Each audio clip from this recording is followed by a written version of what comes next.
Assalamualaikum Nurhayati.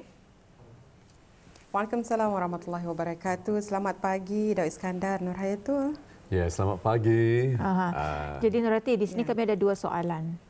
Satu pasal bingka, selalunya kalau di daerah Belait apa jenis bingka yang selalu ada, dan yang kedua menurut rakan Ketani tadi ia ada mengatakan pasal ragi ataupun laru, tapi ada menurut sumber rakan kita yang ada di sini katanya mula-mula dari daerah Belait ya. Daerah Belait. Macam mana? Ada mungkin info Yati kah? tahu akan sejarah ataupun yalah kisah ragi ataupun laru ni.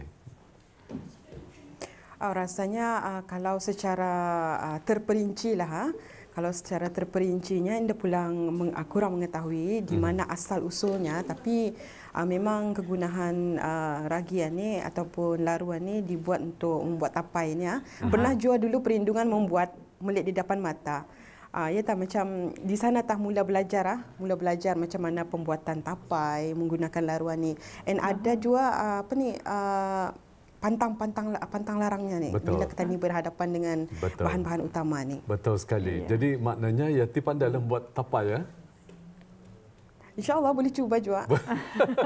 Nanti. Tapi bingka apa yang ada dia? Yang ada selalunya di daerah kalau Belait? bingka pula. Kalau bingka ni rasanya indah jojo bezanya dengan di daerah lain lah. Cuma kegemaran kalau secara peribadinya memang bingka kacang hijau lah. Sedap. Memang saya pun suka sebetulnya. Baik, mungkin banyak bahan yang ingin dikongsikan dari daerah Belait, kami serahkan kepada Nurhayati, silakan. Baiklah, terima kasih rakan kita Datuk Iskandar dan Nurhayatul. Assalamualaikum warahmatullahi wabarakatuh. Terima kasih sudah bagi mengikuti lintas langsung dari daerah Belait pada pagi ini, dan seperti biasa kita akan mengkongsikan acara-acara dan juga kegiatan yang berlangsung di daerah Belait dan juga menyaksikan satu bahan visual yang telah pun disediakan oleh rakan sukas kita. Dan juga kita ingin mengucapkan ribuan terima kasih kepada rakan-rakan kita yang berada di Malaysia, Singapura dan Indonesia yang menyaksikan kita pada hari ini ya. Baiklah, ada keadaan cuaca di daerah Belait pada pagi ini nampaknya cerah saja. Namun demikian apa yang kita harapkan dan juga turut mendoakan apa juga aktiviti dan juga urusan di sekitar pada hari ini berjalan dengan lancarnya. Baiklah, saya bacakan dulu satu info semasa acara esok, iaitu tamu mini tamu teraja yang akan diadakan pada jam 8.30 pagi bertempat di Rumah Panjang Teraja, yang mana di mini tamu teraja ini adalah merupakan salah satu aktiviti bulanan ya Mukim Teraja, dan ianya adalah merupakan salah satu projek bagi mengetengahkan sayur-sayur kampung yang terdapat di kampung pedalaman. Jadi kepada Auda yang mungkin ada masa terluang, bolehlah datang ya bagi memeriahkan lagi mini tamu teraja yang bakal diadakan esok bermula jam 8 pagi. Dan juga satu info semasa mengenai dengan pemotongan sementara bekalan elektrik yang akan berlaku pada 12 hari bulan Julai 2021, yang mana kawasan-kawasan yang terlibat ialah di sekitar Kampung Sungai Taring dan juga Kampung Sungai Tali Lumut ya, dan kawasan sekitarnya, disebabkan oleh kerja-kerja penggantian kabel bay conductor ke kabel aerial bundle conductor yang akan berlaku di kawasan tersebut bermula jam 8.30 pagi sehingga 11.30 pagi, dan sebelah petang akan disambung pada jam 1.30 petang sehingga jam 3.30 petang. Baiklah, itu dia satu info semasa dan juga satu makluman yang dapat kita kongsikan untuk hari ini, dan sekarang kita beralih menyaksikan bahan visual yang telah pun disediakan oleh rakan tugas kita untuk pagi ini.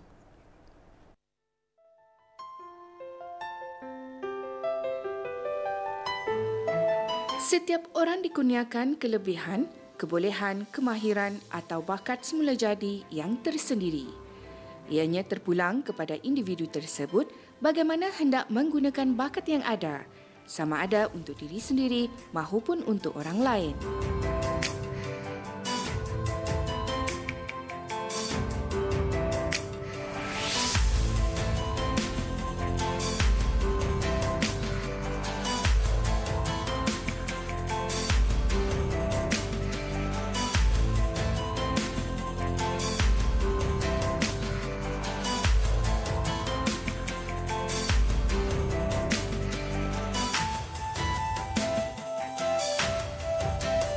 Kecimpung pada tahun 2010, bermula dari kayu terpakai, kayu jati, membuat barang seperti rihal, almari, semualah program berjalan untuk menggunakan kayu tu, semua ke sanalah tujuannya.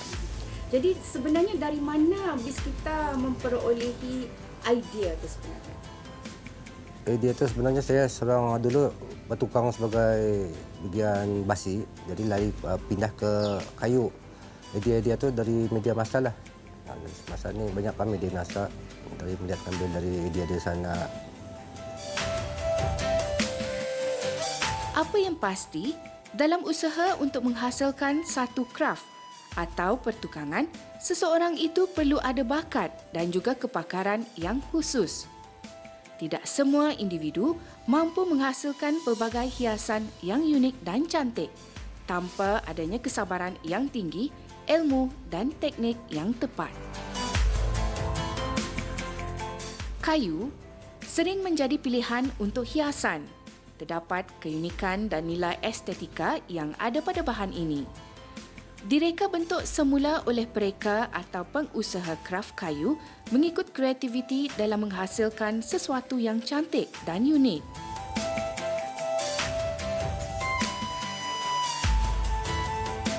Namun beliau amat bersyukur kepada Allah Subhanahu Wa Taala kerana penerimaan masyarakat Ketani mengenai seni ini amat menggalakkan dari hari ke sehari. Berapa lama untuk kita menyiapkan satu-satu design itu? Bergantung pada masa aku juga, tapi kalau kan ikut ada satu macam mandi kan. Ini saja dalam 2 minggu, 3 minggu menyiapkan hiasan lah. Yang lain atau tapi kalau kan menunggu siap dalam 4 bulan ke 5 bulan lah cuma tu baru siapkan. Kayu-kayunya macam mana?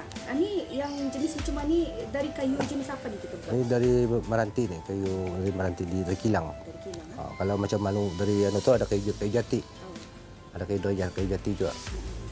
Apabila barang tu siap, macam ada orang pun berpuas hati, jadi saya pun lagi berpuas hati lah. Rasa macam terasa puas dengan apa yang saya usahakan atau berbalaikan dengan apa yang saya lihat, puaskan lah. Bagi belia-belia yang lepasan sekolah itu macam sementara nunggu ke raja, bagus anulah apa ni di belajar berkecimpung ataupun di antara belajar secara kecil-kecilan lah. Mungkin ada rezeki yang akan membesarkan, memanjangkan masa. Pokoknya bekerja sendiri ini bagus daripada bekerja juga kalau macam belum ada pekerjaan sementara boleh belajar bagian tukangan lah secara kecil-kecilan dari kecil dulu.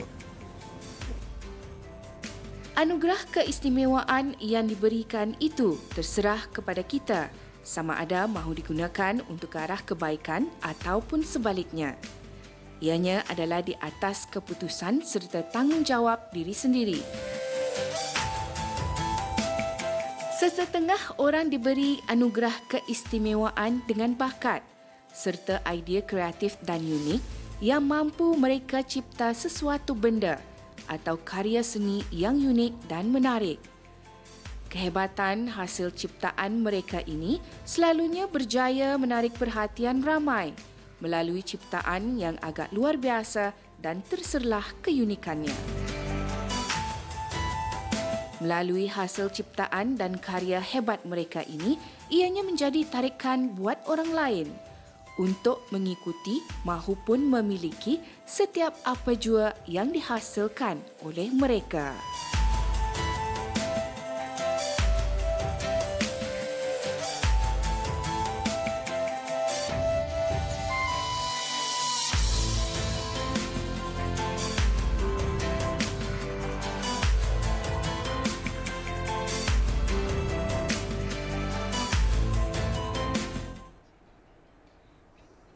Ya, sudah itu dia pendekatan rakan tugas kita ya mengenai dengan seni kreatif pertukangan tangan yang diadakan di daerah Belait ini. Di mana ada kemahuan, di situ ada jalan dan juga ya dengan adanya sokongan dan juga berkat kesabaran dan juga apabila kita menjalankan sebuah perniagaan ini pastinya memerlukan modal yang agak tinggi. Namun demikian di mana ada kemahuan, di situ ada jalan dengan berkat sokongan daripada ahli keluarga dan juga para pelanggan.